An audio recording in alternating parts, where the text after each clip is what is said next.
my last video we talked about putting together the Suletta Mercury kit and what I did to remove the seam lines. In today's video I'm going to show you what I did in order to match Suletta's iconic hair and skin color for the kit. Let's get it.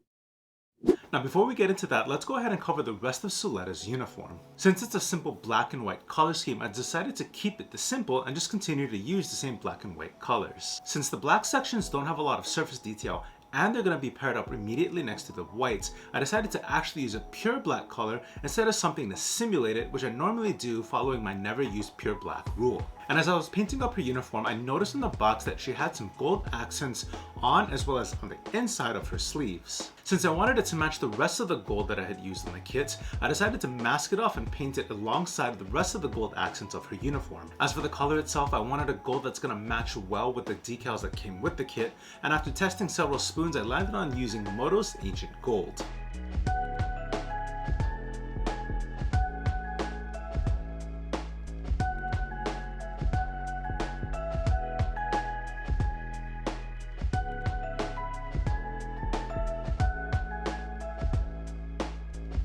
Once all the pieces were painted up, I went ahead and hit it with a black panel liner as well as a flat top coat, and the uniform is done.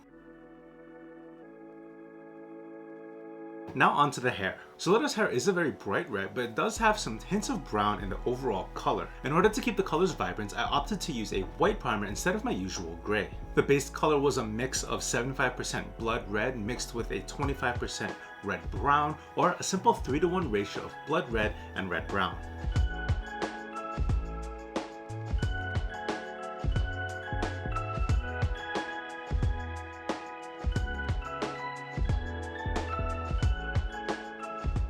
For a final highlight color, I went ahead and used a mixture of bright red, red brown, and blood red in a 10:5:2 mixture ratio. This helps to brighten up the final color of the hair, and when sprayed from a zenithal position, it allows the hair to look a little bit more vibrant and gives it a little bit of depth in the areas that aren't exposed to as much light. While we let that dry, let's go ahead and move on to the skin. Now the trickiest part for the skin is actually going to be the tan color, and for that we're going to need a few things. One, much like the hair, we're going to start with a white primer. The last thing we want is our skin looking a little dead and desaturated, so the white primer helps keeping it look alive and keeps it looking healthy. Next, we'll need a flesh tone. Flesh tones really come down to personal preference, so don't be afraid to branch out and try different colors to mix and match to get the correct skin color. For this kit, I settled on the Gaia flesh tones, but the more important step we're going to get to right now. The final step in bringing out Suletta's tan color is going to be the Mr. Color Lascivous Clear Pale Brown. This is going to be our final skin color layer, and it's going to be what gives the skin color its iconic tan look. The most important part about this step is that you go slow. If you add too much brown too quickly, your skin can end up looking a little orangey, taken away from a natural tan look. Remember, it's always easier to add more than it is to strip and start over.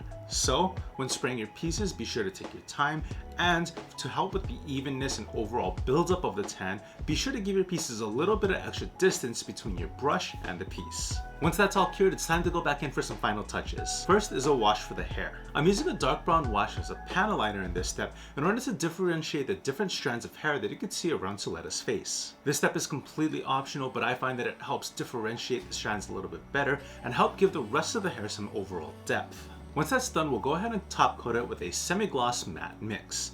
This helps give the hair a little bit of a sheen without looking too glossy or flat, and the same thing goes for the skin without looking dead or too plasticky. Now that the hair is all done and top coated, we'll go ahead and paint in her hair ties using the Hobby Mio markers, and at this point we'll also add in the decals on top of our final top coat to the uniform as well.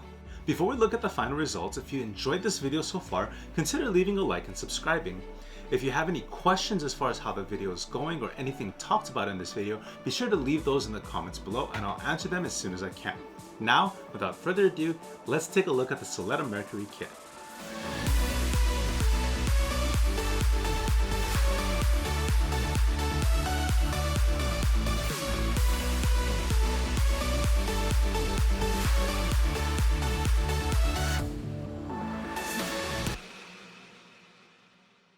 So there you guys have it, my paint up of the Suletta Mercury kit. I hope you guys enjoyed the video and learned a thing or two about painting the hair and the skin colors for your kits. Feel free to use different combinations of pale tones and flesh tones on your kits and mix and match your tans in order to achieve different looks. With that said guys, thank you so much for joining me today. Hope you found some value in this video, and remember, take care of yourselves, take care of each other, and I'll see you in the next one. Yeah.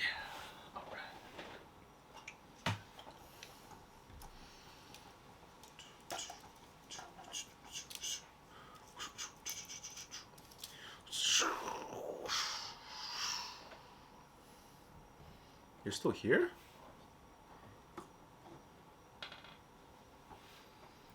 The video's over. It's done. You want more? I guess I could. Oh, stay tuned for my 5K giveaway. It's coming up soon. Catch you later.